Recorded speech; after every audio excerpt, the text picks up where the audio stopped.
নমস্কাৰ এৰি বিশেষ বাতৰিলৈ নিউজ নাও ষ্টুডিঅ'ত মই মুকিবুল হুছেইন। দেৰগাঁও ডিব্ৰুগড় কানৈ মহাবিদ্যালয়ৰ সহকাৰী অধ্যাপিকা ডক্টৰ ফাৰ্নাছ ৰেজলিন চাইবা আহমেদৰ নৱতম গ্ৰন্থ landscape change and sustainable development case of Naharani area Golaghat Assam উন্মোচন। নিউজ নাওৰ এক বিশেষ প্ৰতিবেদন।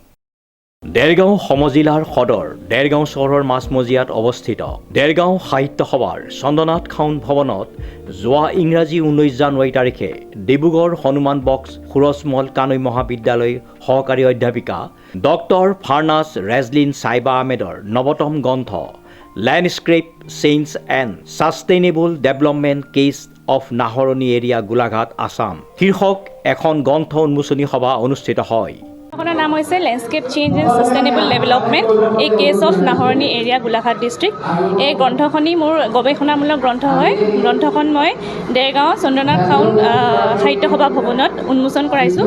উন্মোচক হিচাপে উপস্থিত আছে গুৱাহাটী বিশ্ববিদ্যালয়ৰ অৱসৰপ্ৰাপ্ত অধ্যাপক বিশিষ্ট ভূগোলবিদ ডক্টৰ অৱনী কুমাৰ ভাগৱতী ছাৰ। বৰ্তমান ডিব্ৰুগড়ৰ হনুমান বক্স সুৰজমল কানৈ মহাবিদ্যালয়ত কৰ্মৰত জীয়ৰী হয় বালিপাটলৈ বিয়া হৈছোঁ।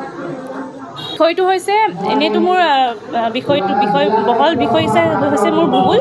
চ' ভূগোলৰ দৃষ্টিৰে মই কেনেদৰে এটা অঞ্চলৰ উৎপত্তি হৈছে, কেনেদৰে পৰিৱৰ্তন হৈছে আৰু নাহৰণি অঞ্চলটো বিশেষত্ব আছে তাত সাহিত্য সংস্কৃতিৰ মিলনভূমি হয় আৰু তাত আগৰ যিটো ব্যৱসায় হয় সেই ব্যৱসায়ৰ জৰিয়তে আৰ্থিকভাৱে আৰু সামাজিকভাৱে আৰু পৰিৱেশৰো বিভিন্ন ধৰণৰ পৰিৱৰ্তন হৈছে।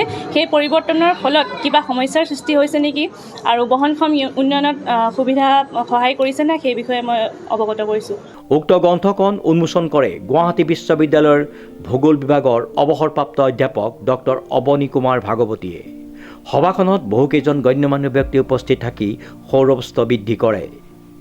গোটেই সমগ্ৰ দেৰগাঁও অঞ্চল বিশেষকৈ নাহৰণি অঞ্চল আমি সামাজিক সাংস্কৃতিক অৰ্থনৈতিক বিভিন্ন দিশৰ পৰা অতি চহকী অঞ্চল, বৈচিত্ৰ্যপূৰ্ণ অঞ্চল আৰু এই অঞ্চলটো মোৰ বিষয় যিটো ভৌগোলিক দিশৰ পৰা অত্যন্ত গুৰুত্বপূৰ্ণ অঞ্চল। সেইকাৰণে মোৰ ছাত্ৰী ফাৰ্নাছক এই বিষয়ে অধ্যয়ন কৰিব পোৱা হৈছিলে আৰু তেওঁ যথেষ্ট চেষ্টা কৰি আমাৰ নাহৰণি অঞ্চলৰ প্ৰায় 10খন গাঁও লৈ পেলাই এই 10খন গাঁৱৰ সামাজিক অৰ্থনৈতিক অৱস্থা আৰু তাত কি ধৰণে এটা পৰিৱৰ্তন আহিছে আৰু সেই পৰিৱৰ্তন কিমান দূৰ বহনীয়, সেই পৰিৱৰ্তন সমাজ আৰু সংস্কৃতিৰ বিকাশৰ সপক্ষে আছে নে ক'ৰবাত বিৰুদ্ধে গৈছে, সেই গোটেই বিশ্লেষণ তাত তেওঁ সুন্দৰকৈ কৰিছে আৰু এটা সৰু অঞ্চলৰ এটা সুন্দৰ প্ৰতিফলন তেওঁৰ পুথিখনত ঘটিছে আৰু তেওঁৰ এখন গৱেষণা গ্ৰন্থ আছিলে আৰু সেইখন প্ৰকাশ কৰি মই ভাবোঁ মোৰ বিষয় ভূগোলৰ প্ৰতিও তেওঁ এটা ডাঙৰ অৰিহণা আগবঢ়ালে আৰু তেওঁৰ নিজৰ অঞ্চল, নিজৰ মাতৃভূমি, তেওঁৰ নিজৰ গাঁও, নিজৰ অঞ্চলৰ এটা প্ৰতিচ্ছবি সুন্দৰকৈ দাঙি ধৰিছে আৰু এইখন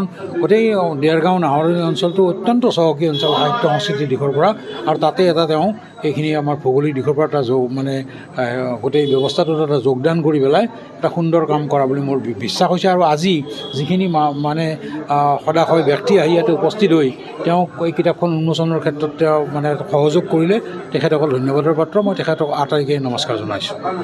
দেৰগাঁৱৰ পৰা নৱজ্যোতি ভৰালীৰ ৰিপৰ্ট, নিউজ নাও 24/7।